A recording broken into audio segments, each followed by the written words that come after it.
सुश्री इकरा चौधरी जी, please आप बोलिएगा। धन्यवाद सभापति जी। मैं सबसे पहले दाद देना चाहती हूँ इस बिल के टाइमिंग की कि अभी ईद की रौनक बुझी भी नहीं थी और हमारी जड़ों पर एक नया फरमान लाया गया। पहले उत्तर प्रदेश में मुसलमानों को नमाज पढ़ने पर रोक लगाई और फिर सौगात में ये बिल लाया गया। निसार में तेरी गलियों पे है वतन, जहाँ चली है रिवाजो गैर कि कोई ना सर उठाकर चल सके।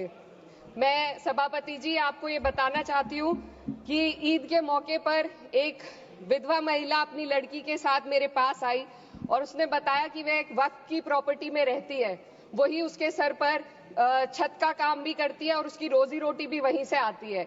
वो इस बिल को लेकर इतनी फिक्रमंद थी कि कहीं उससे वो उसकी संपत्ति ना छीन ली जाए। वो अकेली एक ऐसी महिला नहीं है, ऐसे लाखों लोग हैं जो वक्फ की गरीब महिलाएं जो वक्फ की संपत्ति से अपना रोजगार चला रहे हैं।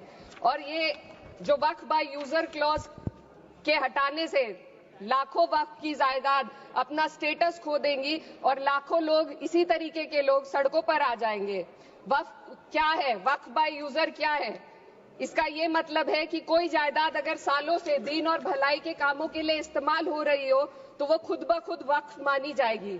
हिंदुस्तान की अदालतों ने भी इस बात को तस्लीम किया है। वक्फ बाय यूजर सिर्फ वक्फ बोर्ड को ही मिली कोई खास सौगात नहीं है, ये बल्कि सभी अन्य धार्मिक ट्रस्टों को परंपरा और यूज के आधार पर बिना किसी डॉक्यूमेंटेशन के धार्मिक चरित्र को डिक्लेयर करने का राइट मिला हुआ है। भारत के संविधान के आर्टिकल 13 क्लॉज 3 में कस्टम और यूसेज को कानूनी वैधानिकता प्रदान करता है। इसी आर्टिकल से वक्फ बाय यूजर भी निकला गया है। इस बिल के कानून बनने पर वक्फ बोर्ड तो इस प्रोविजन से हाथ धो बैठेगा, लेकिन अन्य धार्मिक ट्रस्टों को यह सुविधा जारी रहेगी। इससे भारतीय संविधान के आर्टिकल 14 और 15 का सीधा उल्लंघन है, जो धर्म और जाति के आधार पर भेदभाव और कानून के सामने सभी की बराबरी पर जोर देता है। मैं इसके साथ ये भी कहना चाहती हूँ कि सत्ता के लोग जो एक दूसरे की पीठ थपथपा रहे हैं कि वक्फ बाय यूजर का जो अमेंडमेंट इन्होंने दिया उसको एक्सेप्ट कर लिया गया है, लेकिन इनकी शरारत यह है कि उसके साथ ही एक ऐसा प्रोवाइजो इसमें शामिल किया गया जिसके आधार पर यह कहा गया है कि अगर कोई भी वक्फ की संपत्ति विवादित हो तो वो अपना वक्फ स्टेटस खो देगी।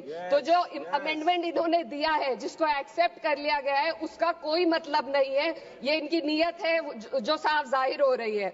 सोने पर सुहागा एक काम और किया है, सरकार ने वक्फ की कानून के सेक्शन 107 को हटाकर लिमिटेशन एक्ट में 12 साल तक ही किसी के खिलाफ अदालत में जाने का प्रोविजन है। सेक्शन 107 में बोर्ड को लिमिटेशन एक्ट से राहत मिली हुई थी। वक्फ बोर्ड कभी भी अवैध कब्जाधारियों के खिलाफ अदालत जा सकता था। अगर ये सेक्शन ना हो तो अवैध कब्जा करने वाले लोग कानूनी प्रक्रिया का फायदा उठाकर वक्फ की प्रॉपर्टी को हड़प सकते हैं।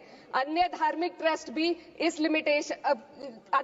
ट्रस्टों पर भी ये लिमिटेशन एक्ट लागू नहीं होती, तो फिर वक्फ बोर्ड के साथ ये सौतेला रवैया क्यों किया जा रहा है? धर्म को देखकर दोहरी नीति क्यों अपनाई जा रही है? सेक्शन 107 और वक्फ बाय यूजर को अगर एक साथ पढ़ा जाए तो इससे लाखों वक्फ की प्रॉपर्टी पर कब्जा किया जाएगा। इसलिए ये बिल मुसलमान की भलाई का नहीं बल्कि उनके वजूद और विरासत को मिटाने का बिल है।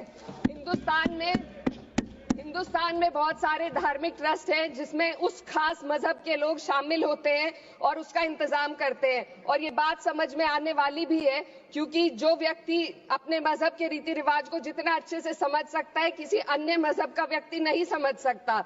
आर्टिकल 26 क्लॉज 2 के तहत धार्मिक संप्रदायों को अपने मजहबी इदारों के एडमिनिस्ट्रेशन का हक देता है, लेकिन वक्फ बोर्ड के बारे में इसको उल्टा किया जा रहा है। Sir 2 minute sir please 2 minutes. सरकार इसे एक सेक्युलर बॉडी मान रही है और इसमें गैर मुस्लिमों को शामिल करने की बात कह रही है। आपके मुंह से सेक्युलरिज्म की बात सुनकर अच्छा लगा, लेकिन अगले ही पल ये भ्रम टूट जाता है क्योंकि आपको सिर्फ दान देने के लिए प्रैक्टिसिंग मुस्लिम का आपने क्लॉज डाला है, लेकिन बोर्ड में बैठने के लिए मुस्लिम होने की कोई आपकी क्लॉज नहीं है। तो इससे आपकी जो दोहरी नीति है वो साफ जाहिर होती है। ये वही सरकार है जिसने राम जन्मभूमि ट्रस्ट में ये लिख दिया कि जिला अधिकारी भी अगर होगा तो हिंदू होना चाहिए। कोई मुझे बताए कि वहां पर सेक्युलरिज्म का रस क्यों नहीं घोला गया। सर, आखिर में मैं अपनी बात को खत्म करने से पहले महिलाओं का मुद्दा बार बार उठाया जा रहा है। सरकार का कहना है कि बोर्ड में मुस्लिम महिलाओं को रिप्रेजेंटेशन देंगे। इस कानून से पहले भी मुस्लिम महिलाएं बोर्ड में मेंबर रह चुकी हैं और मिनिमम 2 का प्रोविजन था, उससे ज्यादा भी हो सकती थी। सर, मैं ये कहना चाहती हूँ कि सरकार ने महिलाओं के लिए ऐसा कौन सा नया काम किया जिसका ढिंडोरा सरकार का हर सदस्य पीट रहा है। इस बात की तायद अगर आपकी तरफ से कोई मुस्लिम महिला करती तो हम उसका यकीन भी करते, लेकिन अफसोस आपकी इतनी लंबी कतार में एक भी मुस्लिम महिला नजर नहीं आती है। सर, मैं खुद एक मुस्लिम महिला हूँ, मैं सिर्फ एक मैं माइनॉरिटी महिला हूँ। इस सदन में हम सिर्फ 2 महिलाएं हैं और उस नाते से मैं ये बात कहना चाहती हूँ कि इस बिल के माध्यम से मुस्लिम महिलाओं को कुछ नहीं मिल रहा है। ये हमें कुछ नहीं देना चाहते, सिर्फ टोकनिज्म हमारे नाम पर बनाकर एक नैरेटिव मीडिया में चलाना चाहते हैं। तो ये बिल मुसलमान की भलाई का नहीं, उनकी पहचान को मिटाने का है। सर, अंत में मैं बस यही कहना चाहती हूँ कि कागजों की कैद में बस नाम रह जाएंगे, वो जो हमारे थे सिर्फ दावे में रह जाएंगे। इस बिल के द्वारा मीठी ईद के जायके को कड़वा करना, यही असली सौगाते मोदी था। बहुत बहुत